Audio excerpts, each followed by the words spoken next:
ndi umudiyasipora cyangwa se ndaho nifuzaga n'ubundi, gusa uko biri Imana yarafashije kandi nongera kubwira ijambo abanyarwanda nyine bari iwacu aho ngaho mu Rwanda, mbagiramo n'inama mbabwira ati ikintu ugomba gukora cyangwa se ugomba gutekerezaho cyane cyane niba uri umuntu utekereza kujya mu mahanga cyangwa se ukaba watekereza kujya kugira ikintu ukorera mu mahanga cyangwa se ukaba watekereza kujya ahantu hose utazi, ni ikintu cyo kwitondera cyane kuko nanjye nibara mu bantu bagize iki bahuye n'urupfu inshuro zitari imwe cyangwa se zitari ebyiri kweri, kuko nanjye ubu nagombaga kuba narapfuye muri urwo rugendo ariko ubu ngubu nkaba nyihumeka kandi nanabishimira Imana. Rero sinifuza ko byanga bikunze hari umuntu byagendekera gutyo ngo bibe byamugendekera gutyo, kuko niba narabigiriyemo amahirwe we si yabigiriramo amahirwe ngo nawe avuga ati ndiyahuye, cyangwa ni nk'ubwiyahuzi ndiyahuye ngo ngiye mu mahanga nta aderesi nta kintu na kimwe afite nk'uko nanjye naje. Urumva kuba naraziye ku 50,000 sinzi niba ariko nawe waza ngo bizakorohere. Amahanga hano Kenya kweri ni Kenya ikomeye kandi ubuzima bwaho butoroshye pe, kuba wagira iki umuntu aba ari kuvuga ati wowe nuko wagezeyo, wowe rero warahageze urahazi, wabonye imbeho yabo ukuntu imeze, abenshi biyahuza ibiyobyabwenge, wowe niki cyakurinze cyatumye utajya mu biyobyabwenge muri droge kugira ngo ushobore guhangana n'imbeho yo ku muhanda? Ni ukuvuga ngo nabonaga benshi akenshi na kenshi bajyaga banamereza, nk'ubu naba nicaranye nk'umuntu hano gutya ku gasima, mu Rwanda tubyita gasima, umuhanda nyine ajya kubona bifite urushashi ari guhekenya akambwira ati bino bituma udasinzira, namubwiye inkuru yanjye rero ati njye nta kintu nagufasha, atari kurabona twebwe tumaze igihe inaha turi abanyarwanda bene wanyu, ariko twibereyeho nk'abapfuye. Nkajya kubona ibintu biri mu bishashi akamereza ati akira nawe wihekenye, ati bino bituma udasinzira kandi ni ibidroge nyine, ni ibintu bituma ubuzima butamera neza.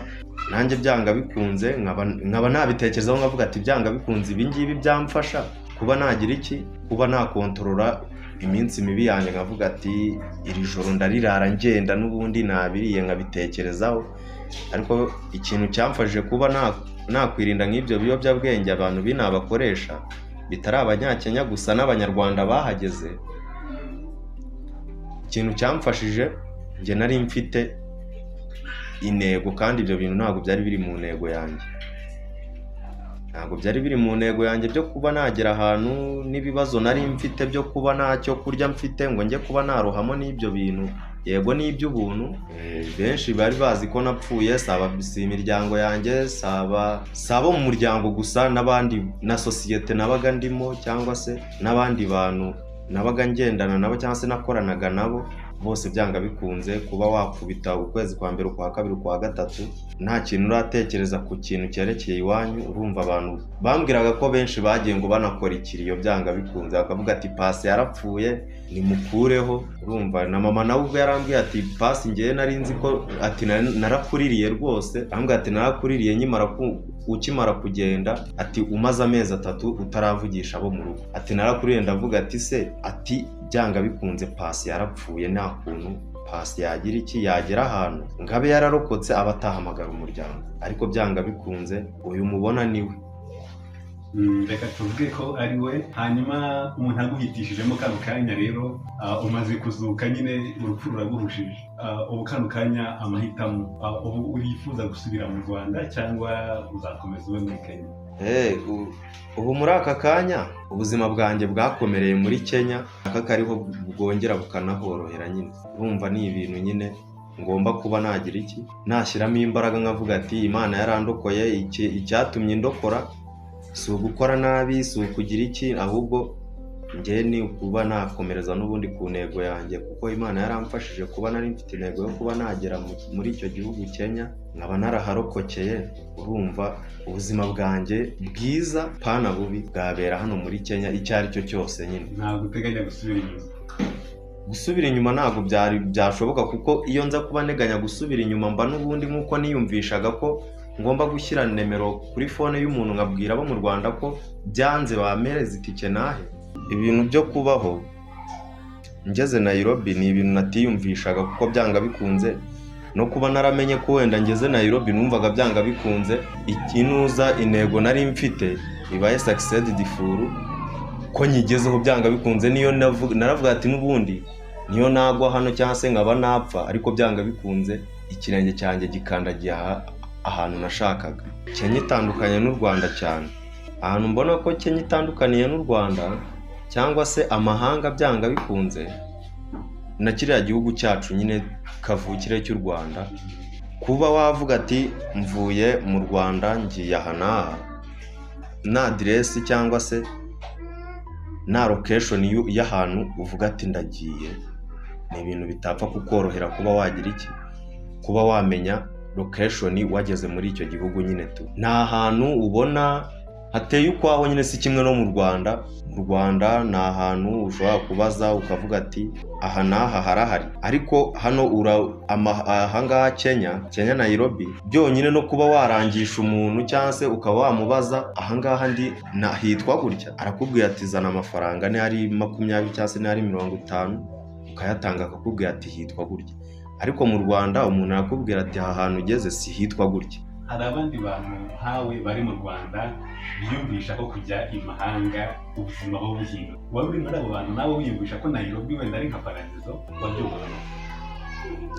Ubundi nanjye ibyo bintu ntabwo byabura kuba narabyiyumvishaga, nkumva ko byanga bikunze umuntu warenze umupaka akajya ahandi hantu mu kindi gihugu byanga bikunze sinaburaga kuba nabyiyumvisha ko ari paradizo. Ariko nabaga nakuyumvisha ko ari paradizo, uruhande rumwe nkaniyumvisha ko bitabaye paradizo byanankomerera, bitabaye paradizo byankomerera n'ubundi bigakomera aba natakoroherwa nyine. Ariko n'ubundi uko nabyiyumvishaga kuba natakoroherwa n'ubundi byarankomereye, n'ubundi biba byagira iki kugeza naho byasubiza hasi ubuzima bwanjye bukabushyira hasi. Atari ibanga wasanze Nairobi itandukaniye n'u Rwanda cyangwa se igihugu cya Kenya muri rusange? Kenya itandukanye n'u Rwanda cyane. Ahantu mbona ko Kenya itandukaniye n'u Rwanda cyangwa se amahanga byanga bikunze na kiriya gihugu cyacu nyine kavukire cy'u Rwanda, kuba wavuga ati mvuye mu Rwanda ngiye aha n'aha na aderesi cyangwa se na location y'ahantu uvuga ati ndagiye, ni ibintu bitapfa kukorohera kuba wagira iki, kuba wamenya location wageze muri icyo gihugu nyine tu. Nta hantu ubona hateye ukwaho nyine si kimwe no mu Rwanda. Mu Rwanda ni ahantu ushobora kubaza ukavuga ati aha n'aha harahari, ariko hano ahangaha Kenya Nairobi byonyine no kuba warangisha umuntu cyangwa se ukaba wamubaza ahangaha ndi hitwa gutya, arakubwira ati zana amafaranga ni ari 20 cyangwa se ni ari 50 ukayatanga akakubwira ati hitwa gutya. Ariko mu Rwanda umuntu arakubwira ati aha hantu ugeze si hitwa gutya. Ariko wa muntu winaha muri Kenya Nairobi warakubwira ati no kugira ngo aguhakanire akubwira ati ahantu uri siho, arakubwira ati mereza aho ngaho amafaranga tube twagira ikintu tuvugana mbere yuko ngira ikintu umufasha. Zana ayo mafaranga mugeze aho ushaka. Ubwo rero niyo mpamvu nkubwira ati u Rwanda na Nairobi Kenya cyangwa se n'ibindi bihugu harimo itandukaniro cyane. Ushobora no kuba utazi urwo rurimi wenda rw'ikinyarwanda, ukaba wagira umuntu wegera ukamubaza ati ahangaha ndi gutya na gutya, wenda niyo wakoresha amarenga. Ariko ntibishoboka ko wenda ahangaha wakoresha amarenga ngo ube wakwereka umuntu ati ndashaka amazi se cyangwa se ndashaka iki. Mu by'ukuri usibye ko Imana nayo iba iri hafi y'ubuzima bw'umuntu, nanjye niyumvishaga ko byanga bikunze naho hantu hari bumbere heza kuba naharyama, kuko nanjye iyo nza kuhabona nari buharyame kandi mwumva ndatekanye byanga bikunze. Ariko hamwe navuga ati ngiye kuharyama cyangwa se ngiye kuryama n'aharenze aho ngaho habi kurusha aho ngaho, Imana yakingaga ukuboko nkaba nakugira iki, nkaba nabona umuntu ku ruhande akaba yambwiye ati wowe nkuhereza agacumbi k'umunsi umwe bitewe n'uko twaganiye, nuko yumvishe ibibazo byanjye nyine. Ubwo nyine akaba yagira icyo amfasha. Nabwo akambwira ati ni umunsi umwe, ati uwundi munsi n'uba utabonye aho ujya kuba uri, n'ubundi ubufasha bwanjye buraba bugarukiye aho, n'ubundi urajya kubungera. hanyuma se ko bigaragara ko uri umusore mwiza ufite imbaraga, wowe muri wowe wiyumvishaga ko nugera muri Kenya cyangwa Nairobi uzakora iki? mbere na mbere ubundi icyo nabanzaga gutekerezaho, natekerezaga ku bintu bijyanye no gusavayivinga nyine, ku bintu by'ubuzima, ubuzima bwanjye bukaba bwava mu mwobo bwari burimo nyine, bwari bumeze ubuzima bwanjye bwari buri ahantu habi nyine. Ndavuga ukiri mu Rwanda uri gutekereza kuza Nairobi, wumvaga nugera Nairobi uzakora iki? Numvaga ubundi byanga bikunze akazi kose nari bukore, akazi kose nagombaga gukora ako ariko kose, byaba numvaga ari kwikorera iyo mizigo, nari gucukura n'ayo mawese, dore narayacukuye mu Rwanda, nibyo navuga ati ndahunze, ndavuze ati ndagiye mu Rwanda nta kigenda, buri kazi kose nari bubone byanga bikunze, akazi nagombaga gukora. Akazi kose wumvaga wari gukora inahanga Nairobi, mu Rwanda nta kabayo? Nanone karahari, ariko buriya ako kazi kaba gahari, ariko usanga byanga bikunze, wenda sindabyinjiramo neza ngo mbe nabasha kuba cyangwa wari ufite ahubwo za nzozi zawe zo kuvuga ati ngiyewe ndashaka kujya kuba mu mahanga, gusa sinitaye ko hano bihari, njye nanjye ndashaka kuba mu mahanga, umuryango wacu ugire umuntu uba mu mahanga. Oya, nabyo narabyiyumvishaga nkavuga ati byanga bikunze nanjye ngomba kuba nabaho ndi marine, nabaho ndara muri ayo mashashi y'abapfuye, cyangwa se nabaho ndara hehe, ahari hose nagombaga kuba ndara. Byanga bikunze niyumvisha byanga bikunze nagombaga kuba mvuga ati ndi umunyamahanga, ndi mu mahanga nanjye, cyangwa se aribyo numva abantu bavuga ati diaspora. Sinari nzi n'icyo umudiyasipora avuze, ariko nanjye ngavuga ati nubwo ndara muri ayo mashashi y'abapfuye, ariko ndi umudiyasipora, wenda n'ubuzima bwanjye buriho, ariko nubwo buri muri ayo mashashi y'abapfuye, ariko ubuzima bwanjye buriho. Icyo cyo nacyo narakiyumvishaga.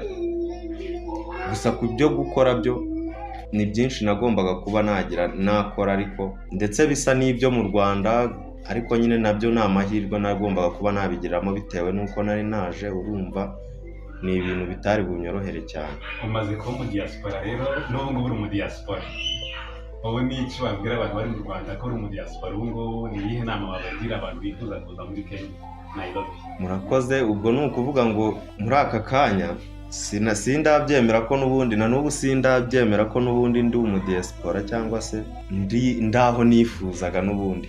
Gusa uko biri Imana yarafashije, kandi nongera kubwira ijambo abanyarwanda nyine bari iwacu aho ngaho mu Rwanda, mbagiramo n'inama, mbabwira ati ikintu ugomba gukora cyangwa se ugomba gutekerezaho, cyane cyane niba uri umuntu utekereza kujya mu mahanga, cyangwa se ukaba watekereza kujya kugira ikintu ukorera mu mahanga, cyangwa se ukaba watekereza kujya ahantu hose utazi, ni ikintu cyo kwitondera cyane. Kuko nanjye nibara mu bantu bagize bahuye n'urupfu inshuro zitari imwe cyangwa se zitari ebyiri kweri. Kuko nanjye ubu nagombaga kuba narapfuye muri urwo rugendo, ariko ubu ngubu nkaba nyihumeka kandi nanabishimira Imana. Rero sinifuza ko byanga bikunze hari umuntu byagendekera gutyo ngo bibe byamugendekera gutyo, kuko niba narabigiriyemo amahirwe, we si yabigiriramo amahirwe ngo nawe avuga ati ndiyahuye, cyangwa ni nk'ubwiyahuzi, ndiyahuye ngo ngiye mu mahanga, nta aderesi nta kintu na kimwe afite nk'uko nanjye naje. Urumva kuba naraziye ku 50,000, sinzi niba ariko nawe waza ngo bizakorohere. Amahanga hano Kenya kweri ni Kenya ikomeye, kandi ubuzima bwaho butoroshye pe. Kuba wagira iki umuntu aba ari kuvuga ati wowe nuko wagezeyo, wowe rero warahageze, urahazi, wabonye imbeho yabo ukuntu imeze, abenshi biyabuze ibiyobyabwenge. Wowe niki cyakurinze, cyatumye utajya mu biyobyabwenge, muri droge, kugira ngo ushobore guhangana n'imbeho yo mu muhanda? Ni ukuvuga ngo nabonaga benshi, akenshi na kenshi bajyaga banamereza. Nk'ubu naba nicaranye nk'umuntu hano gutya ku gasima, mu Rwanda tubyita gasima, ku muhanda nyine, ajya kubona afite urushashi ari guhekenya, akambwira ati bino bituma udasinzira. Namubwiye inkuru yanjye, ati rero ati njye nta kintu nagufasha, ariko urabona twebwe tumaze igihe inaha, turi abanyarwanda bene wanyu, ariko twibereyeho nk'abapfuye. Nkajya kubona ibintu biri mu bishashi, akamereza ati akira nawe wihekenya, ati bino bituma udasinzira, kandi ni ibidroge nyine, ni ibintu bituma ubuzima butamera neza. Nanjye byanga bikunze nkaba nabitekerezaho nkavuga ati byanga bikunze ibi ngibi byamfasha kuba nagira iki, kuba nakontorora iminsi mibi yanjye, nkavuga ati iri joro ndarirara ngenda n'ubundi nabiriye, nkabitekerezaho. Ariko ikintu cyamfashije kuba nakwirinda nk'ibyo biyobyabwenge abantu binabakoresha, bitari abanyakenya gusa n'abanyarwanda bahageze, ikintu cyamfashije njye nari mfite intego, kandi ibyo bintu ntabwo byari biri mu ntego yanjye. Ntabwo byari biri mu ntego yanjye byo kuba nagera ahantu n'ibibazo nari mfite byo kuba ntacyo kurya mfite ngo njye kuba narohamo n'ibyo bintu. Yego ni iby'ubuntu cyangwa se biranagurwa, urumva ntabwo intego yanjye ntaho yari bubishingiye iyo nza kwishora muri ibyo biyobyabwenge ngo njye kumera nk'abo bantu baje bakanywa ibyo bitabi ngo bituma badasinzira. Muri make w'icyagutabaye nuko wari ufite intego. Njye nari mfite intego itari butume rwose njya muri ibyo bintu bibi n'ibyo ngibyo. Hanyuma rero uyu munsi kora Dusenge Pascal, famiye yawe yari yarakubuze, ntibari bazi ko bariho, batanze amatangazo barangije ko babuze umwana wabo. Uyu munsi kora Dusenge Pascal, ni iki wabwira umuryango wawe uri buze kubona bwiwe? Ikintu nabwira umuryango wanjye nyine nanabashimira kubwo kuba barankize ku isi, nicyo kintu cya mbere nababwira. Kandi mwongera nkababwira ati umuhungu wabo yararokotse, yararokowe, Imana yaramurokoye. Saa izi ngizi ndi muzima, ndashima, kandi ibyo mvuga ni ukuri. Ubu ngubu ndi muzima. Benshi bari bazi ko napfuye, si imiryango yanjye, sabo mu muryango gusa, n'abandi na sosiyete nabaga ndimo, cyangwa se n'abandi bantu nabaga ngendana nabo cyangwa se nakoranaga nabo, bose byanga bikunze kuba wakubita ukwezi kwa mbere, ukwa kabiri, ukwa gatatu nta kintu uratekereza ku kintu cyerekeye iwanyu. Urumva abantu bambwiraga ko benshi bagiye ngo